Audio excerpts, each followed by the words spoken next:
One Off Technology Podcast, and tonight I want to talk about a couple things. One thing's been in the news this last week is that the internet is sensitive to solar flares. What? This is from the Department of... What do you want me to do about it?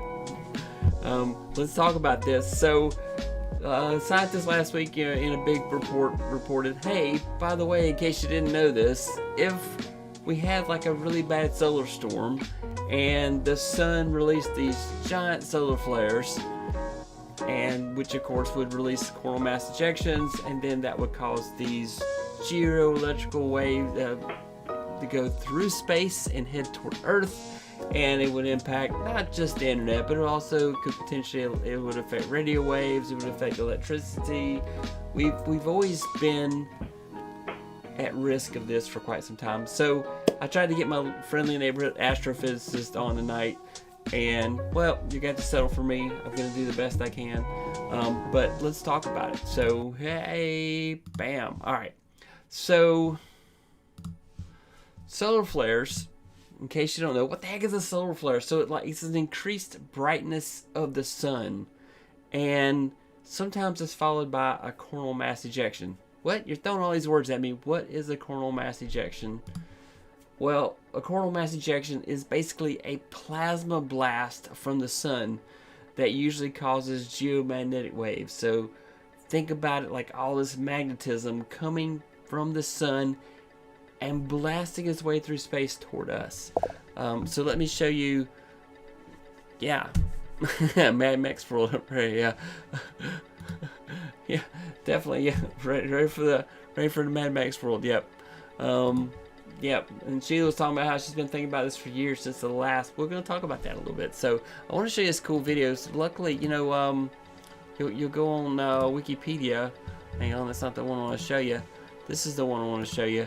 So this is an actual like solar flare and a coronal mass ejection happening on the sun. This was captured by NASA satellites, and so like, wow, just seeing that, well, once that happens and the coronal mass ejection happens, so here it is, all these geomagnetic waves traveling from the sun toward Earth and through the galaxy. And so if you think about it, everything, magnet, speakers and everything else, hard drives, not solid state mind you, but hard drives have magnets in them. And so there is the potential that we could have a magnetic storm so big that it actually could wipe out data on your computer, for that matter. It could have impacts on, electricity transmission, and it can definitely have impacts on the internet. So let's we'll dig into that a little bit more. So a coronal mass ejection is a plasma blast from the sun that usually, causes a release of geomagnetic waves. And if these geomagnetic waves are bad enough, they will travel all the way through our galaxy and potentially affecting many things on Earth.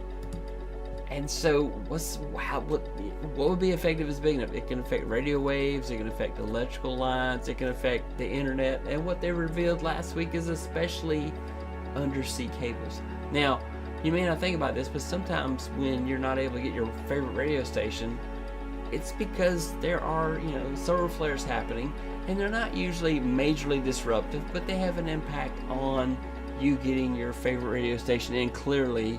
And so, that thing. But radio waves are very susceptible to lots of interference anyway. The FCC literally says we have to allow this much interference on your radio devices and stuff. So, there. But why does it affect undersea cables?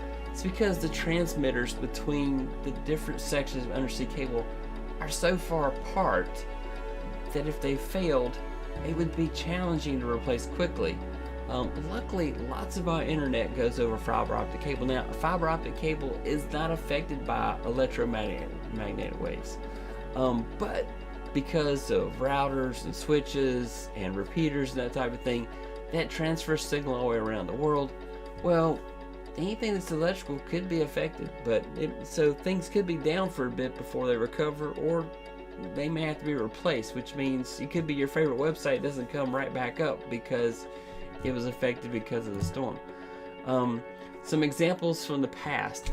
In 1859, they basically had a solar storm that was so bad that the coronal mass ejections were basically causing auroras around the world, and we saw light flashes all over North America and around other parts of the world. Now, granted, there wasn't a lot of electricity then, so you really didn't get to see that much impact at that time as far as what happened there.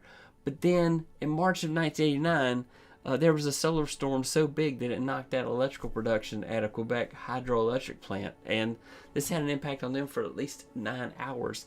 And then, because things weren't properly grounded, which is another problem that those underground, not underground, but undersea cables have, is that there's not a lot of grounding at times, and so because they're not properly grounded, they're very susceptible to these electromagnetic waves. But the issue is that the Quebec Electrical Center hydroelectric plant hadn't really planned for that kind of thing to happen, and so they had to do all kind of retrofitting in order to kind of help them withstand this happening again. And they also had to set all their breakers tripped because they had the threshold set low.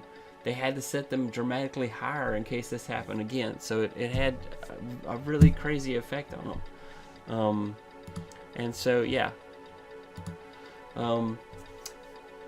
Would that affect internet if it's connected? Yeah, it could definitely affect internet even though the wires are buried. It really kind of depends on how well those wires are grounded, because radio waves and the electrical magnetic field. I mean, think about like a speaker in your radio, electrical running in there. This is like basically blasting stuff with magnetism. So it definitely can have effect. Hey Heather, how you doing? Thanks for coming by. And so, yeah, so these are just some examples from the past. Now, what can you do? There's really not a lot we can do. I mean, we could all go wear tinfoil hats, sure, but I'm just being funny there. Actually, maybe tell your government that they should do a better job preparing for such events, because we're really not prepared. We don't think about this kind of stuff, but we're truly not prepared for such an event like that. And I mean, it would definitely disrupt life as we know it.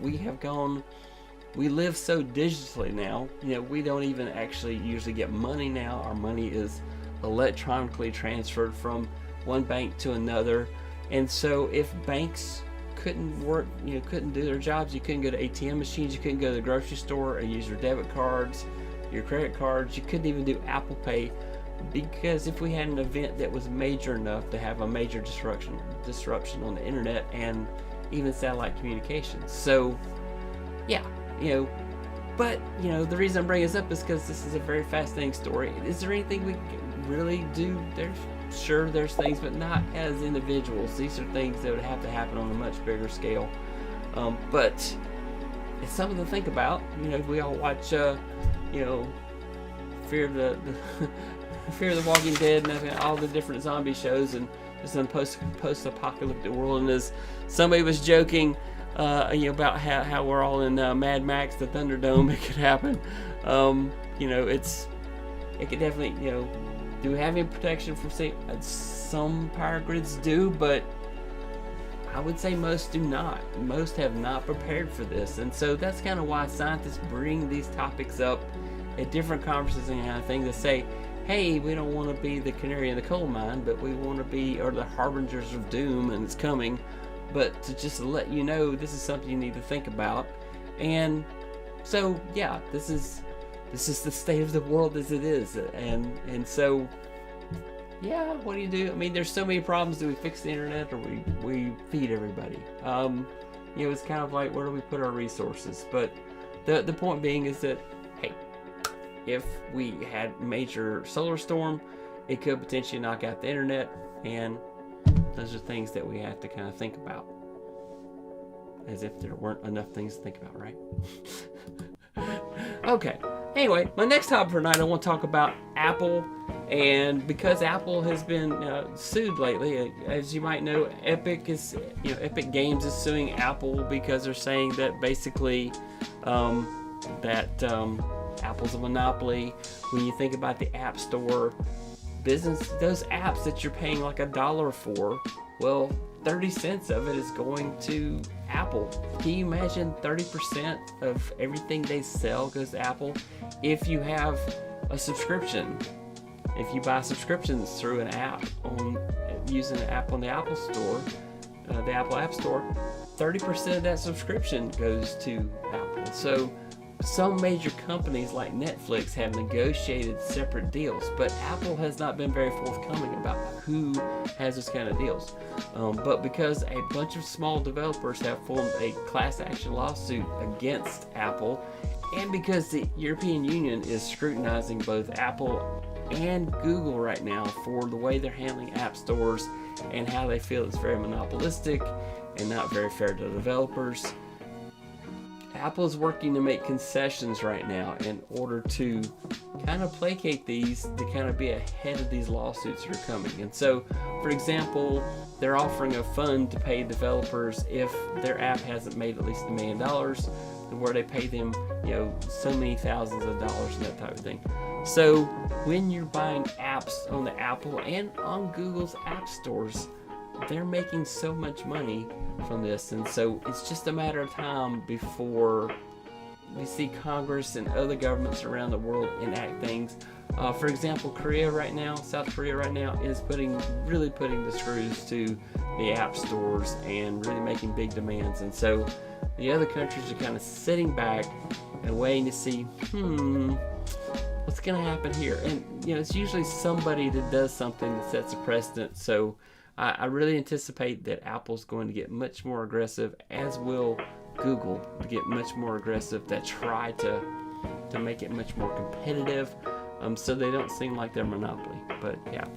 Hey, Big Red, got a question? Let's see. Big Red says, hey, would solar flares be more like EMP blast, or would it ready for a longer issue? So because it's a solar storm, it kind of depends on how big the coronal mass ejections are as to how long those would last. And EMP is usually fairly quick. I know if you watch all the really scary movies that talk about nuclear winter and all that, they talk about electromagnetic pulses happening and knocking out all radio, all communications, everything. This is different than that. It has similarities, but it's different. Usually, most of the time, our atmosphere blocks most of that. There's electromagnetic, coming from a solar storm, and it's not an impact. It's only when there's giant flares coming off the sun, and it causes, and it takes about, I gotta remember, like 19 hours for it to get here from the sun when it happens. So I guess we have a little time, right? It's kind of like those asteroids that get a little too close to the Earth that we go and do Armageddon and send Aerosmith out to space with Bruce Willis to go blow up the asteroid, or in this case, do we get our tinfoil hats on and fix things? But basically, if they grounded things better, as far as undersea cables, that type of thing, if they put more protections around electrical equipment, there's a lot of things we could do. This is something that we have option. Do I see possible pressure on Apple and Google being? I think it's a great thing for developers. I mean, especially the small companies, the mom and pop shops are making apps, they want to put out there. Like, for example, there's, lots of websites will take their website and put it into an app so that people can visit, kind of use it and have a mobile experience. And, if they're selling anything that's sold out of that app, they're having to pay money to Apple. If you're small time, you spend all those hours, when you make an app, you spend all those hours and days, sometimes years making an app, and to give so much of your profit or your revenue to Apple and to Google, I see this as a very good thing. I just think that they're taking advantage of, Apple makes the majority of their money, most of their profit from the App Store. This is where their money comes from, is from those high charges on apps. The Apple App Store is like the most successful. Just amazing the kind of money they make.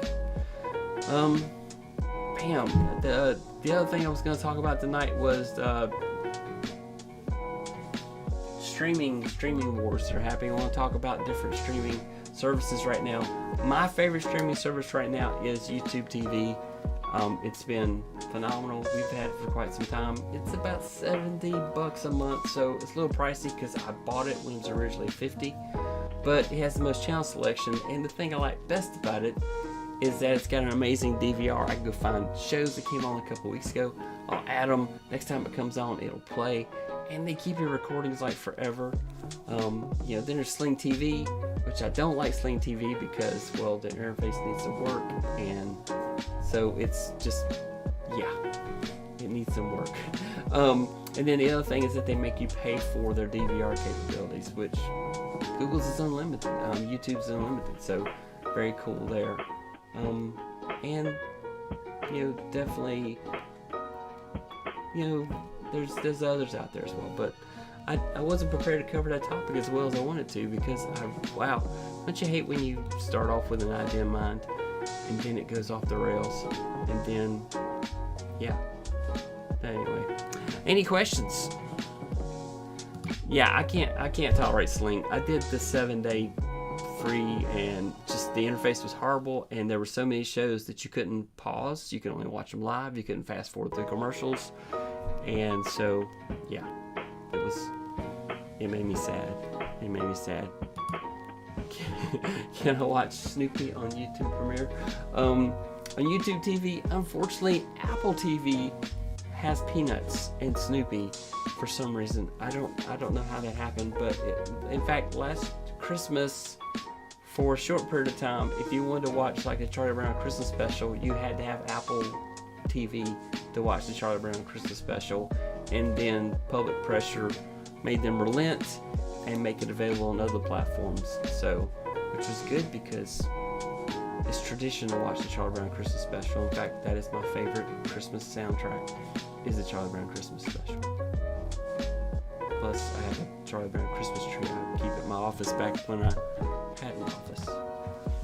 Yes, Apple stole Peanuts, but they have made some new Peanuts cartoons, so I don't know, maybe it'll work out. I haven't watched very much of that, and it turns out some of the Charlie Brown specials didn't age well, but the Charlie Brown Christmas is just classic and frozen in time, and it will be forever amazing.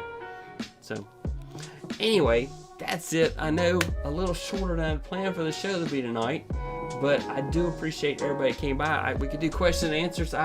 So I had an interesting phenomenon. I teach part-time. I like Pluto TV as well. Their selection of shows, they are minimal, but for free, you can't play. And it actually Pluto TV actually has a decent interface. It's just I really like the interface on Pluto TV. They did a pretty good job. Granted, not a lot of selection. There's no DVR or any capabilities like that, but for free, it's worth it. The crazy thing we ran into this week is that if you were wanting to watch hurricane coverage, the Weather Channel is only available on cable, and then just a couple of streaming services. One, Friendly, which is basically Hallmark channels, Dove TV, and the Weather Channel, and then I think something else that QVC, which you can get on any streaming package it seems. But so we had to do a trial of Friendly TV streaming service in order to get the Weather Channel. Crazy. The Weather Channel should be free. They have enough advertisements. I mean, I definitely want to keep those meteorologists gainfully employed. I hate for them to go broke. But I mean, here are big fans of the Weather Channel. We like to watch the guys and the people that are standing out in the hurricane and just absorbing the hurricane and the winds. And there was Jim Cantori's out there, and there's these giant trash cans blowing in the wind, and I'm like, that guy's gonna get hit. I mean, he's having to wear this helmet because he already knows he's doing something dangerous. My wife would be a storm chaser, I'm pretty sure. Yes, the Hallmark movie can give you those sappy romantic shows. It's true, and I am a hopeless romantic, and I do like rom-coms. I do. I'm not afraid to admit that either. My favorite movies are rom-coms and science fiction, so it's kind of I watch all stuff. Action adventure, I don't know. But I really like romantic comedies because they're always funny and there's usually a happy ending. You you can't beat that. You want life to end with a happy ending. You want everybody happy, no conflict, people are happy. It's not reality, and that's why you watch romantic comedies, because reality is life is tough and there's drama, and things don't always happen like you want to. Anyway, all right, that's it. That is the end of the One Off Technology Podcast Live. I thank you so much, everybody that came by. I really appreciate it all, and hopefully you enjoyed it. And every Tuesday night at 9 p.m. Eastern, this show comes on. I'm also do recorded content. I totally missed all the cool stuff where I'm supposed to tell you to like and subscribe my channel. If you like my channel, you watch it on replay, please subscribe. I've been fine-tuning my channel, trying to add some cool stuff, and just trying to upgrade my game. And you know, content is king, and hopefully my lack of personality appeals to you. No, I mean, I'm sorry, I do have personality. Anyway, thanks, Sheila. Great night to you as well. Everybody, thanks. Bye. Have a great night. Bye.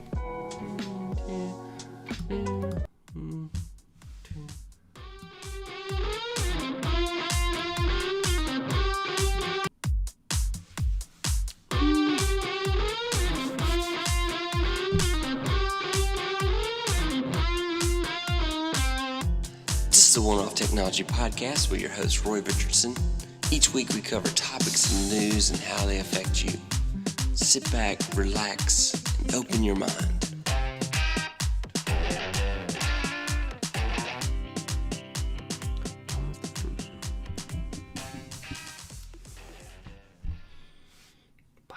Bye.